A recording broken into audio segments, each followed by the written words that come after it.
Hello, Matt. Hello, Bill. How are you doing today? I'm doing swimmingly, and you? I'm doing well. You had an interesting morning on the old TV tube. I had an interesting morning today and yesterday, Bill. Yesterday, I wake up and I've not had my requisite cup or cups of Starbucks coffee, and I see that Joe Scarborough is not on Morning Joe, which I watch every day, as you know. And you watch MSNBC just start to finish all day long? Not to finish, but to start. So I'm watching it, and Joe Scarborough's not there, and at one point Willie Geist isn't there either, and it's basically like Mika Brzezinski and Donnie Deutsch and Chris Matthews and Tina Brown and Christina Vanden Heuvel or whatever from The Nation. I mean, so it sounds like a communist takeover. You said that, not me, but I have to tell you, it did remind me of the Pauline Kael line that's at least attributed to her about how she didn't know anyone who voted for Nixon. It wasn't just liberally biased, but it was actually painful to watch. And so, I did something which is really stupid. I started tweeting, criticizing it. And Twitter is there for people to make mistakes. Yes. And embarrass themselves. So I stupidly tweeted a bunch of things, keeping in mind, of course, that I'm not a regular on the show, but I've been on the show several times and like the show and I'm a fan and would like to go back on. But I start tweeting, presumably, but I start tweeting things like lots of balance this morning on Mojo. You have the left and the far left and stuff like that. And to my surprise, they started reading my tweets on the air. And they were actually agreeing, like conceding. So were you hashtagging it or no? How do you think they caught the tweet?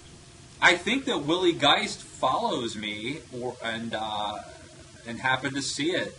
And by the way, basically, someone on the show was actually watching a Twitter stream while the show was going on. It could have been. You know what? I will say this. On one of the tweets, I said @morning_Joe, but the rest of them, I was just saying watching Mojo, which is my abbreviation for the show. I don't even know if anyone else. So anyway, instead of being like pissed off at me and banning me from their show, which is what most people would do, they invited me on. So I was actually on Morning Joe this morning. Were you talking about why yesterday sucked, or were you talking about something else? Something else. We were talking about Newt Gingrich and how I think it's not that big of a deal that he was paid money by Freddie Mac. And so it was a bit contentious, but it wasn't like a setup. It wasn't like they had me on to go after me. It was just a normal interview. And by the way, I think the audience was better served by having me on, sort of making the conservative case, or at least the case for Newt. So I think it's a win-win. I think today was a So are you suggesting that the way people can get themselves on the air these days is by blatantly maligning the shows that they want to be on? I would say that is a high-risk strategy, and one that I would not. I'm not so sure, actually. I would not be surprised if you go back and find other examples where someone is actively complaining about something, and then the show booker decides, you know what, let's keep this conversation going, and draw attention to our show by having the critics on. I think it's a great idea, and I think they're smart for doing it. I do wonder if this is a turning point for Twitter. I mean, if nothing else, it proves that it was driving the discussion. It's got to be hard for a show. I mean, Morning Joe may be a particularly loose show in the annals of cable TV, but there's certain shows such as the old Rick Sanchez show on CNN, where having a Twitter stream and talking to the viewers was sort of a staple of the show. Right. But it's something else to say, we're going to have someone on the staff keep an eye out on Twitter, see what they're saying about the show, so we can talk about it as the show is going on. I don't think a lot of shows do that. It's a great idea, but it's not something I've seen them do before necessarily. I mean, maybe they have. Right. They must be doing it at least informally to keep tabs on what's being said. Informally, definitely. And I mean, they didn't have any like graphics for this. I mean, Willie was reading it like off of his iPhone or BlackBerry or whatever on the air. So I mean, it wasn't like this was a shtick. But anyway, kudos to them for welcoming the critics and for encouraging dissent and not banishing me. Hey Matt, let's go. So you were on talking about Newt, and I think Newt is probably the biggest political story of the week. From my liberal perspective, somewhat inexplicably. I mean, we've seen candidates, fall and rise before. So just the fact that someone was down before and is now back up is not terribly unusual. But Newt seemed to be just massively humiliated, and he was humiliated in the spring and summer of his campaign.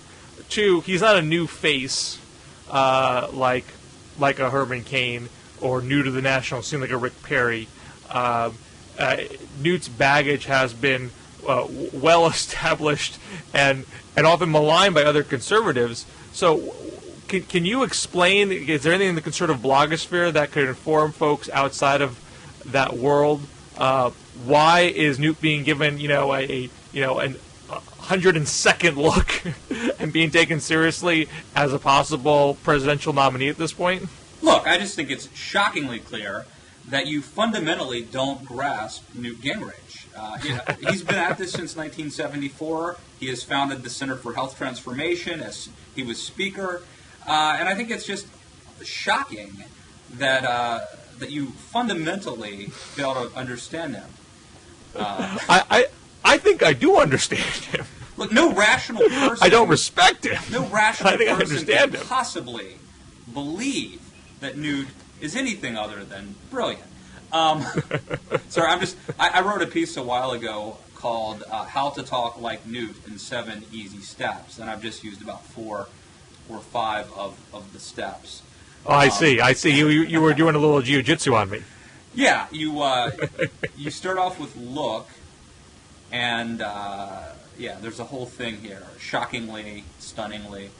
Anyway, Newt's got a lot of baggage. My point was, and you're right. I mean, I think we talked about this, or maybe you weren't here last week when I talked about it, but Michelle Malkin has attacked Newt.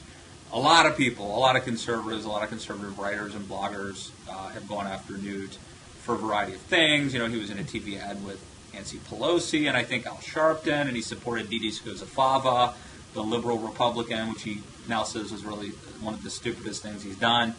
He's got a ton of baggage, and so I don't necessarily think that he will win the nomination, but he's very... I guess there seems to be a sense out there. I mean, all the things you just mentioned, I guess, one, conservative bloggers, I guess, know about that stuff, and conservative Washington folks know about that stuff? Do you think conservative rank and file know about the Pelosi ad and the Didi Skozavaza? Is that what really is tattooed in their brain? And two, even if they do know that, it seems like people are buying the notion. It seems almost an after effect of the Rick Perry flame out, that people are saying you have to be a good debater to be a presidential nominee, and Newt is brilliant and he's good at debating, and that's what we need to go toe-to-toe with Obama in 2012. And I would challenge almost all of those premises, but it seems like that's what the current thinking is for the moment. Is that fair? I think it's an interesting and plausible theory. I agree with you that debating for whatever reason has really been a big deal. I wonder if voters, even the people who they're polling, are that strategic in their thinking to say, well, beating Obama is the most important thing, therefore we need someone who can beat Obama, therefore we need someone who can debate well therefore we want to. I just really question whether or not average voters are that strategic. Well, then what is? I mean, obviously, the guy is doing nothing else in his campaign but debate. He's got no discernible campaign staff or advertising budget or anything. All he's done is the debates. No, I think Newt's been in the early states. I mean, I get emails all the time that he's going to be at some dinner in someplace in Iowa or. I mean, he has been campaigning hard and I know early on he did that. He went on vacation to Greece or whatever. But no, he has been hitting Iowa at least pretty darn hard lately. But look, you're right. I do. So I don't think it's strategic. Like we need Newt because he'll be a great debater against Obama. I mean, pundits say that, but for the average person, I just think Newt's a good debater. I like him in debates, so that's why I'll support. I just don't think it's quite the strategic thing of electability being a factor. But you don't think electability is dominating the thinking of the average base voter or the average conservative blogger? I don't think so. I mean, I know this is a popular theory that's bandied about a lot lately, but I just think it's who do you like? And so I think that Newt's debating makes people like him, and it's that simple, as opposed to this convoluted theory of electability and, who's going to be the best debater against Obama. I mean, maybe I'm wrong, but that's just my take. Now, I know you've written in the past various criteria you think need to be met for a candidate to go all the way in the primary. I gave up on that after I declared that Tim Pawlenty would be met all of my conditions. But look, I still say that if Pawlenty hadn't dropped out and hadn't put all of his eggs in the Ames, Iowa straw poll basket, he still might be viable.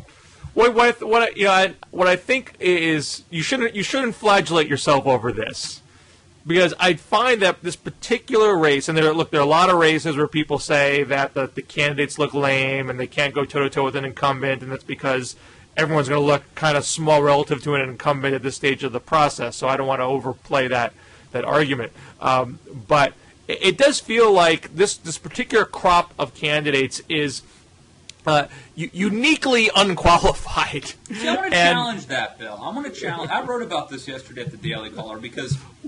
But just before we get to that, it's not just in their resumes, but in their campaigns. That there are several campaigns that just are not doing what would normally be the bare minimum you do to win, and therefore it's hard to assess them on a normal grading curve because they're all kind of horrible. So, but someone has to be the least horrible at the end of the day. So I wrote about this yesterday at the Daily Caller, my Center for Health Transformation and the 21st Century Reclaiming America. And it was called I titled it, Will Primary Gaffes Hurt the GOP Brand? And I premised it essentially off of a Newsweek piece that Paul Begala wrote, where he basically, says, how do we devolve to the point where the leading Republican candidate for president can't count to three? And he sort of later made this transition into sort of arguing that this is a sign that conservatism, which was once an intellectual movement, is now devoid of ideas.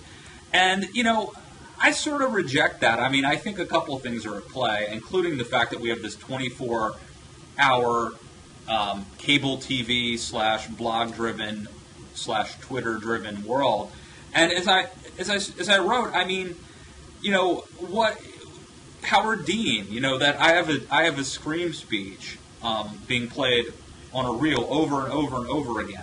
I mean, the other side has gaffes too, and I mean, it's not like Al Sharpton and Dennis Kucinich and Mike Gravel would have been stellar candidates. And at the end of the day, the Democrats in the last two cycles ended up nominating fairly competent people, John Kerry, and fairly competent and fairly serious people.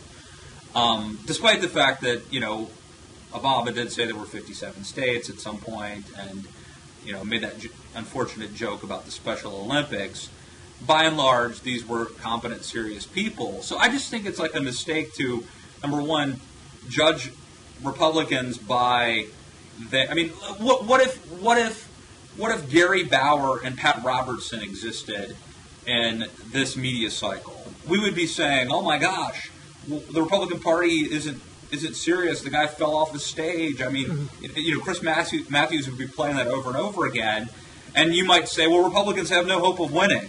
And of course, I think. But in that was 96, right? I mean, in that race, you had Bob Dole, the Senate, minority leader. And I'm trying to remember. I mean, Steve Forbes was sort of Steve Forbes ran a few times. More kind of atypical, non-traditional candidates, which is why Bob Dole, had a fairly. Pat Buchanan ran. I'm sorry. I meant Pat Robertson. If I said Pat Buchanan, but Pat Robertson ran in '88 when Bush did win, and I think right. And I think Gary Bauer ran in 2000. But my point being simply that that these campaigns, and I actually go into economics in this. Schumpeter's creative destruction. I think that conservatives, by and large, in terms of economics, believe that you have this competition of ideas, and when progress happens, some companies go out of business. And it's not a failure that some companies fail. It's actually good, as opposed to central planning, which, by the way, in July, central planning might have said, "Okay, guys, let's make Rick Perry the nominee. He's got the right look. He's from a big state." Or Tim Pawlenty. Right. Like if they'd listened to me, right? Right. That would have been really if you were the central planner, we'd all be lost. We'd be lost because this competition's good. And yes, it's ugly. And you might have said, well, we'll save Tim Pawlenty from having to endure a rough primary. It could be embarrassing. He could get beat up. Let's save our money. I mean, you could have said all that, but the truth is that these contests are good, and Barack Obama was a better candidate because of the challenge Hillary Clinton presented him. I agree with everything you said. The hand-wringing is what I think is overwrought, is my point. I agree with all you said there, but on the hand-wringing point, I do think it's a little bit different. I mean, it's not unusual to have a certain portion of your candidates essentially not be serious candidates. Democrats have non-serious candidates, Republicans have non-serious candidates. That's not unusual.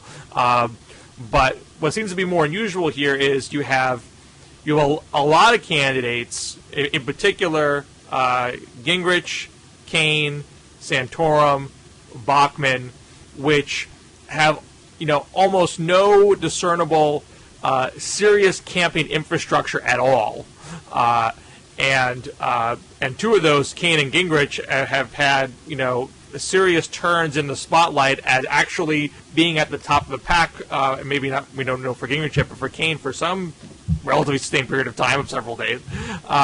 And the people who have sort of more campaign infrastructure, Romney and Perry, Perry is being taken less and less seriously because of his debate performances, and Romney seems to have a resistance because even as the most establishment figure, his policy positions are anathema to a lot of voters. Whereas in the other races you mentioned, 88, Pat Robinson had a decent run, but he was up against a sitting vice president. And in 1996, Buchanan and Forbes had their moments, but Bob Dole was a minority leader. He had broader base of support going in, and Romney is not at that level. So the general weakness of the establishment candidate seems to be making what would otherwise have candidates get run out of town by regular competitive free market structure a lot faster. They seem to be hanging around a lot longer when it doesn't seem, and that makes it very hard to gauge where it all ends up, I think. No, I do think the world is changing and has changed, and Tim Pawlenty had all the bells and whistles of county chairmen and consultants and all the traditional stuff, and it didn't help him. And it is interesting that there does seem to be almost an inverse relationship between being running a competent traditional campaign and being interesting and exciting. It almost seems like so do you think it's possible, if the rules are changing, that a Herman Cain or a Newt Gingrich could actually win an Iowa caucus on January 3rd in the dead of winter and get people to show up and stand in a room for 3 hours and vote for them without having traditional campaign infrastructure? I'm skeptical, but I think it's possible. And I think that the Republicans aren't the difficulty in caucusing for Republicans, I don't think is as Byzantine as it is for Democrats. I'm not an expert on Iowa.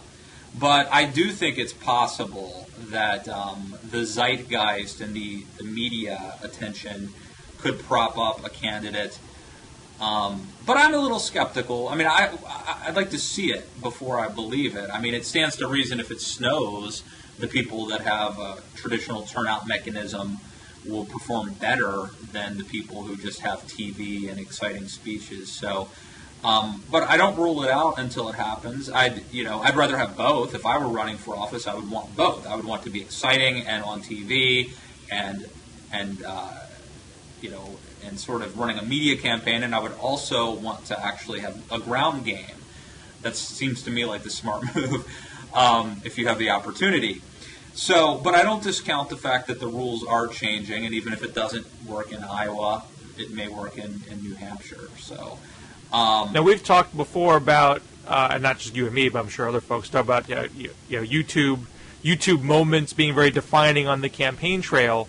But I believe it was Think Progress that first put on YouTube Newt Gingrich's flip-flopping on Libya back in March, and this was a devastating moment in his campaign that sort of took apart this notion that he was a true elder statesman when he was saying opposite views about Libya within a week based on what was perceived to be the anti-Obama position of that moment, and he had a very difficult time explaining himself.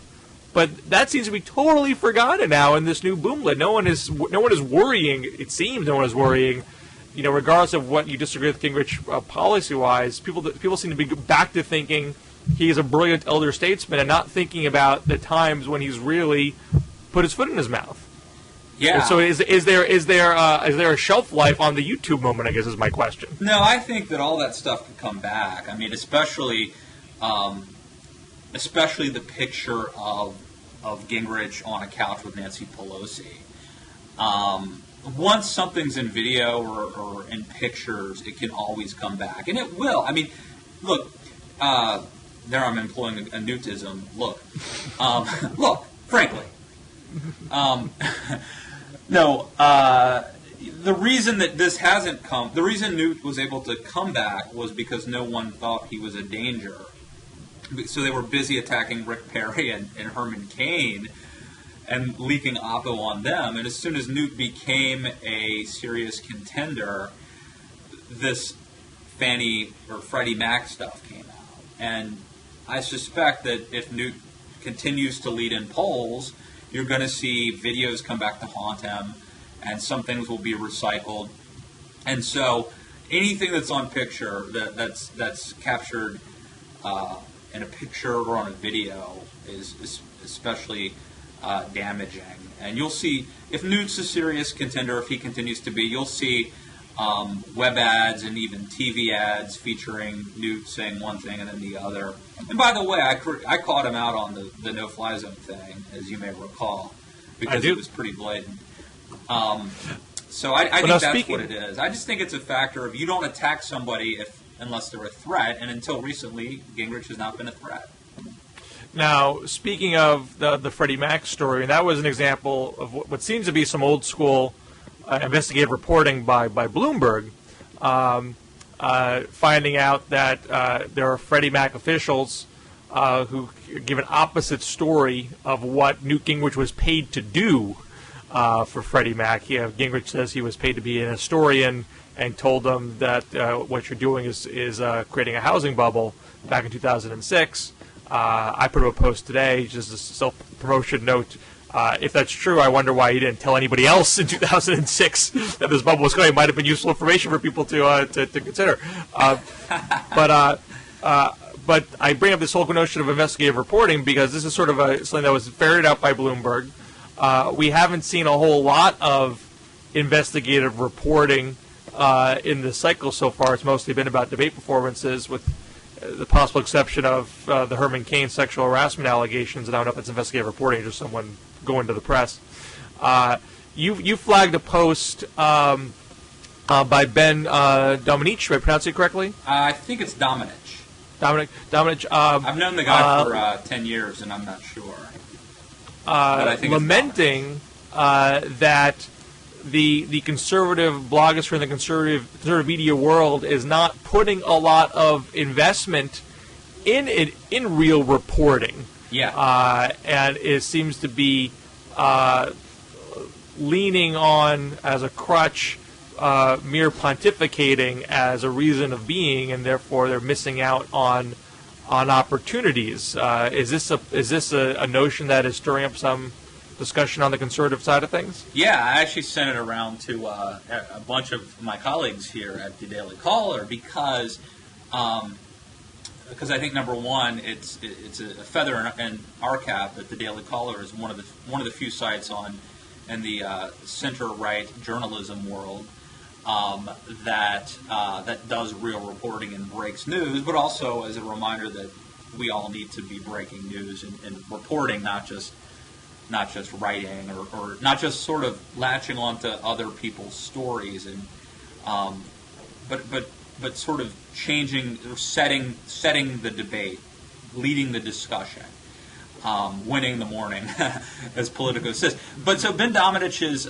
his post is actually a common lament, but it's so well written and he did such a good job of it. I wanted to highlight it. He says the general trend among conservatives is to ditch the investigative reporting thing and move into what we might call Novak light reporting or Novak light opinion writing.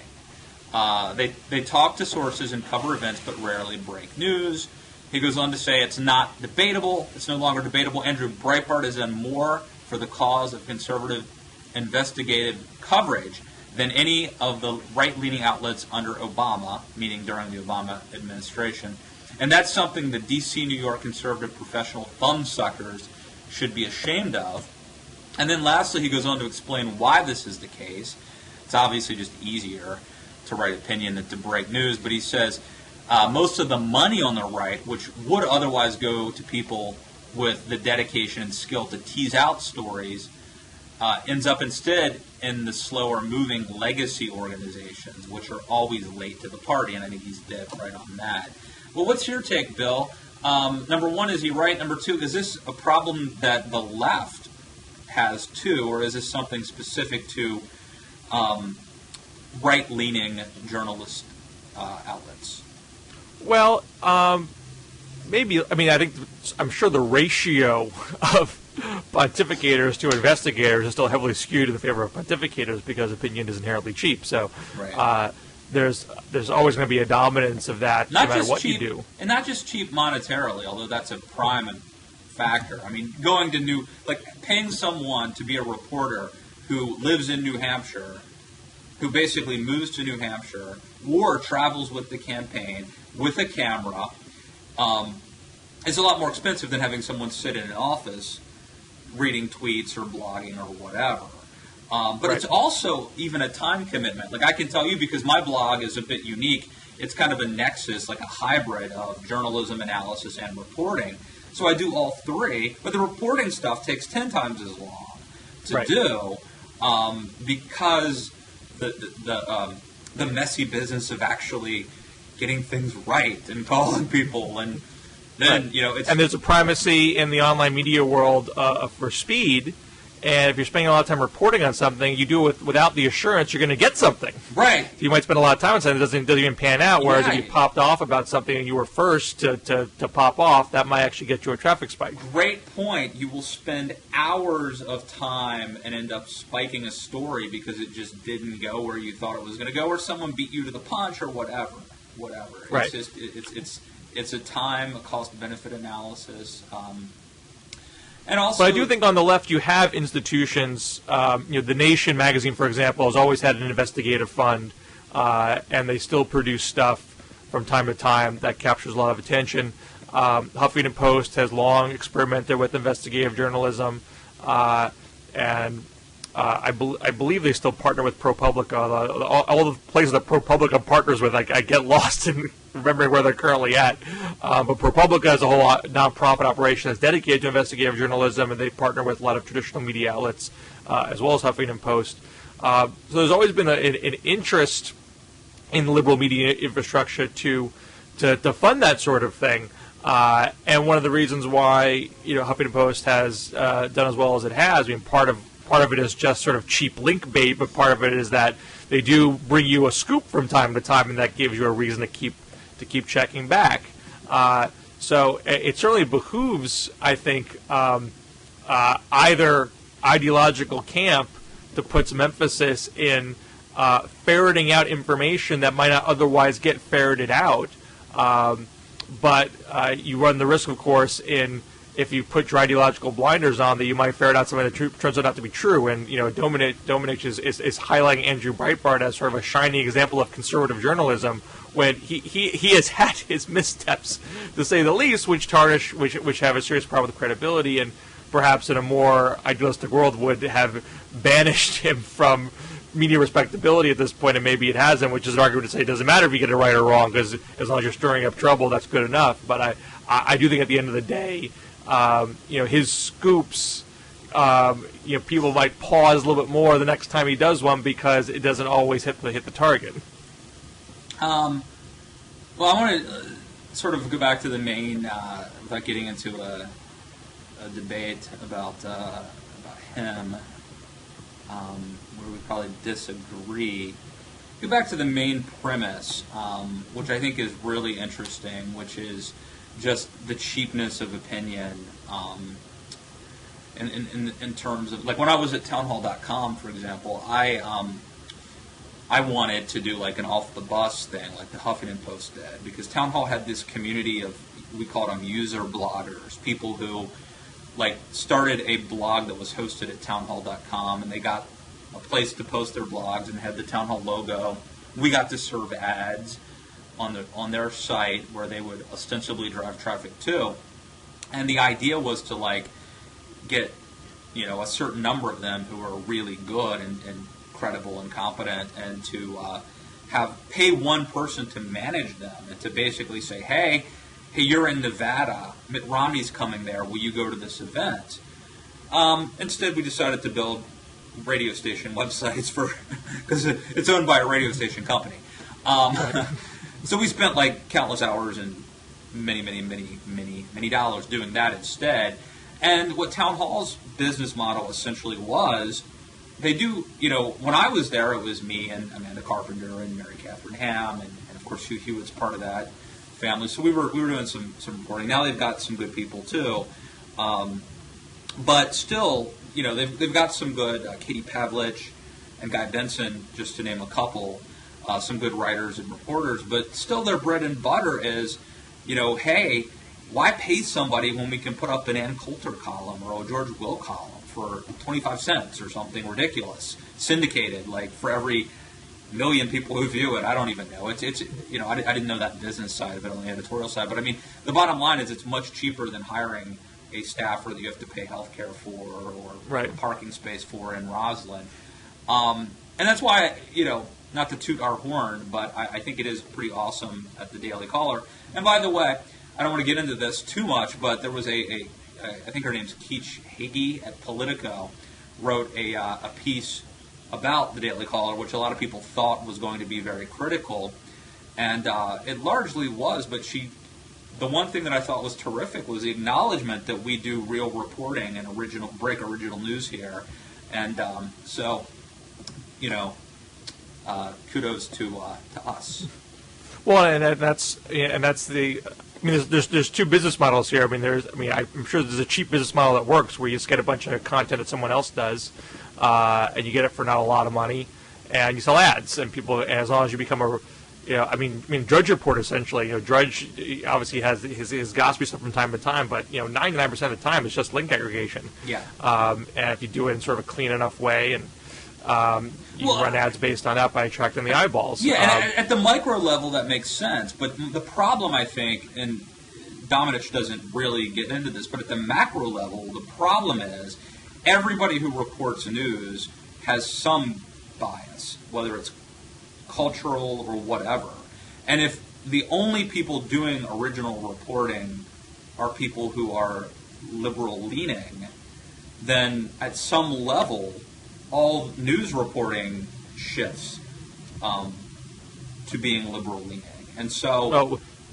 without accepting the premise that most traditional reporting is liberal-leaning, I agree that there is certainly room for real reporting through an ideological lens, as long as it's transparent, everyone understands where you're coming from. Yeah. I thought Mother Jones, for example, Mother Jones is doing a lot of liberal investigative journalism for a very long time, and they have gradually, I think, adapted pretty well to an online format and gotten their stuff to resonate more than perhaps it had when it was just solely a print publication.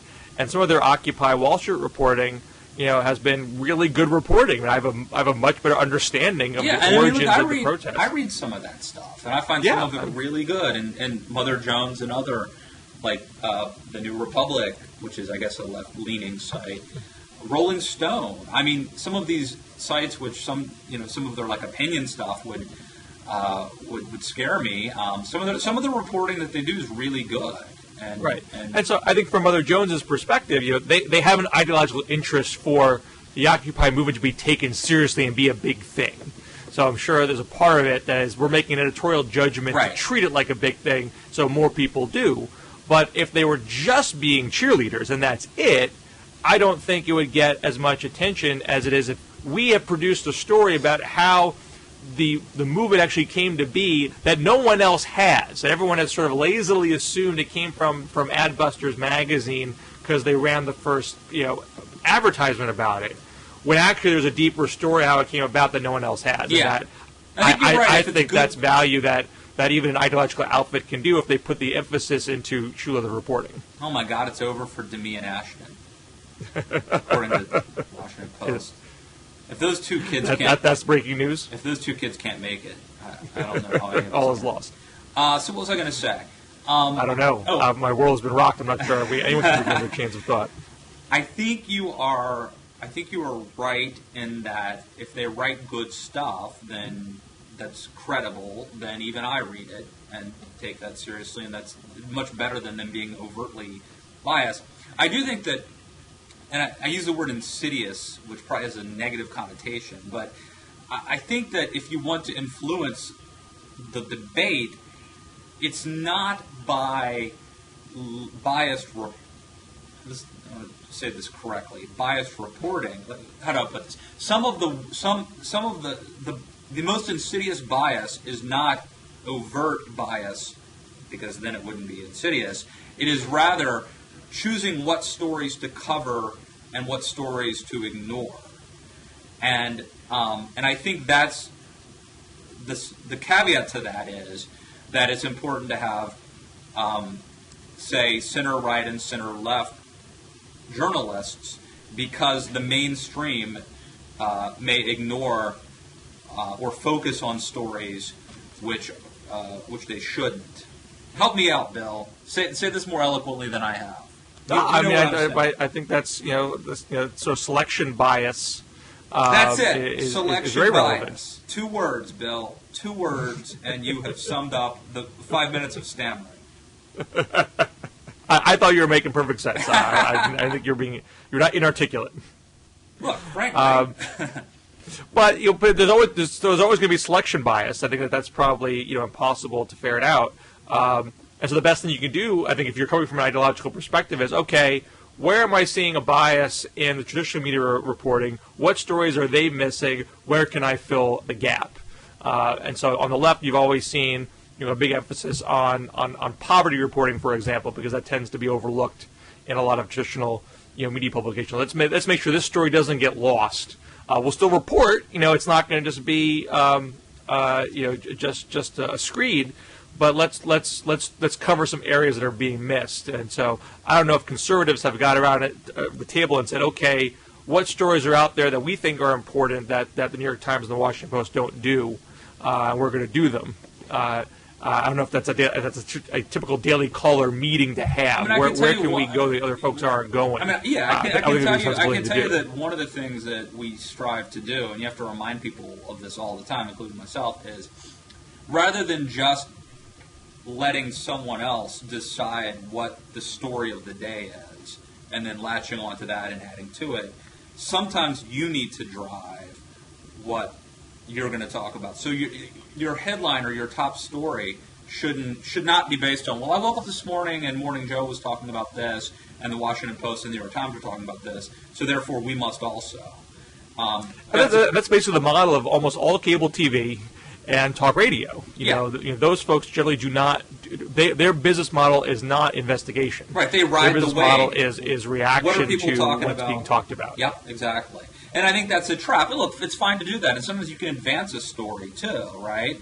But there's also a time to try to be a trendsetter. And I think if all you do is try to talk about what other people think are important, then you're not driving the debate. I think Drudge is someone who obviously does drive the debate sometimes.